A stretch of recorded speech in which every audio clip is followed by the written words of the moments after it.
मैं लोगों से पूछना चाहता हूं, भाई तुम पूछते हो कि ये था वो था, संघ में क्यों नहीं था? बताओ तुम्हारे कितने संगठन वनवासी क्षेत्रों में काम कर रहे हैं?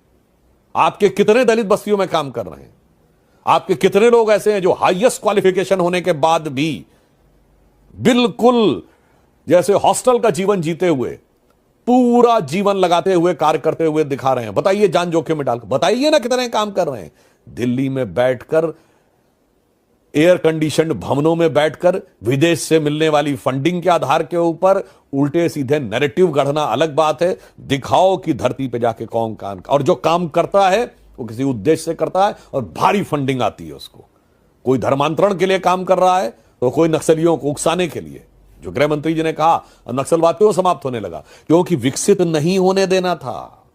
मतलब मैं एक फ्रेज मैंने पढ़ा था और मुझे लगता है कि आज जो विपक्ष की पार्टियां, खासकर कांग्रेस अल्ट्रा लेफ्ट होती चली जा रही है, तो उसने एक बड़ी बढ़िया बात कही थी, for capitalist money is the capital and for leftist poverty is the capital. देश को गरीब रखना है ताकि गरीब को की भावना का दोहन करना है और फिर उसके ऊपर लड़ाते रहना है। उनके साथ समानता समरसता के लिए कोई कार्य नहीं करना है। इसीलिए जो लोग हैं, और फिर मैं लास्ट में कह दूं कि संघ और भाजपा के रिलेशनशिप पे मैं उसी पे आना चाह रहा था, क्योंकि लगातार आप कह रहे हैं कि संघ के 2 प्रधानमंत्री हो गए, संघ और भाजपा इतना ताकतवर है, जमीन पर काम कर रहा है, फिर भी बाहर की चीज़ों से इतना भय क्यों लगता? अपनी चीज़ें क्यों नहीं समझा पा रहे हैं? और ये क्या कहीं ना कहीं संघ और भाजपा के बीच में सत्ता में आने के बाद, जो वाजपेयी जी कहते थे, अटल बिहारी वाजपेयी, ये सत्ता का अपना चरित्र होता है, तो चरित्र भारतीय जनता पार्टी का बदल गया। वो संघ के जो इथोस थे,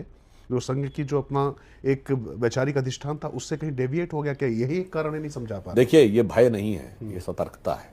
क्योंकि जब आप शक्तिशाली होने लगते हैं तो विरोध भी जबरदस्त होता है, तो उससे भी ध्यान रखना। और वैचारिक अधिष्ठान की मैं बात कहूं, मैं विनम्रता और दृढ़ता से कहता हूं, 1951 में जनसंघ बनने से लेके आज तक 75 साल हो गए, और 1980 में बीजेपी बनने से लेके 46वां साल है, 45 साल पूरे हो गए। सिर्फ हम ही एकमात्र पार्टी हैं जिसने अपना कोई वैचारिक मुद्दा नहीं छोड़ा है। अगर जहां हुए बलिदान मुखर्जी वो कश्मीर हमारा है 1953 में कहा, तो 2019 में उसे पूरा करके दिखाया। शायद आज की पीढ़ी को याद नहीं हो, 1966 में जनसंघ ने अपनी राष्ट्रीय कार्यकारिणी में प्रस्ताव पारित किया, यदि हमें कभी सत्ता मिली तो भारत को आणविक शक्ति संपन्न बनाएंगे। 32 साल बाद 1998 में सत्ता मिली, 32 दिन इंतजार नहीं किया, करके दिखाया। राम मंदिर, कॉमन सिविल कोड और भारत के डेवलपमेंट के मार्ग के ऊपर जो विकास का सोचा था। बाकी कोई पार्टी बताइए जिसने अपना एक वैचारिक अधिष्ठान